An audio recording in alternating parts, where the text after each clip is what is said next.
nephrologists recently got some good news from the government on the dialysis facility medical director safe harbor issue. In late August, the Centers for Medicare and Medicaid Services published the final rule of the START physician self-referral prohibition. The good news is that in this final rule, CMS has removed troublesome safe harbor language on reimbursement for dialysis facility medical director services. For the past several years, the Renal Physicians Association has been involved in both advocacy and legal efforts to oppose earlier versions of CMS safe harbor language. Regulatory language has made it difficult for nephrologists to be reimbursed for medical director services provided in dialysis facilities. But now the situation has changed, largely in response to our efforts.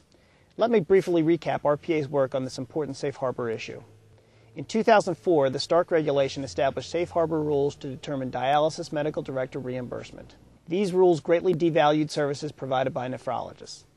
Although RPA reacted with strong advocacy efforts, CMS maintained its stance.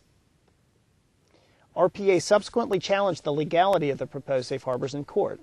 In January 2005, RPA filed suit against CMS and the U.S. Department of Health and Human Services. When a lower court dismissed the suit, RPA filed an appeal in the U.S. Court of Appeals for the District of Columbia.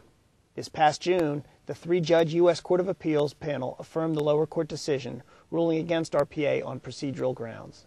However, there was a glimmer of hope in the case when the government emphasized the voluntary nature of safe harbors, stressing that nephrologists could demonstrate compliance by other means. Clearly, CMS re-examined its position, paid attention to the comments it received, and did not retain the safe harbor provision in the final version of the rule.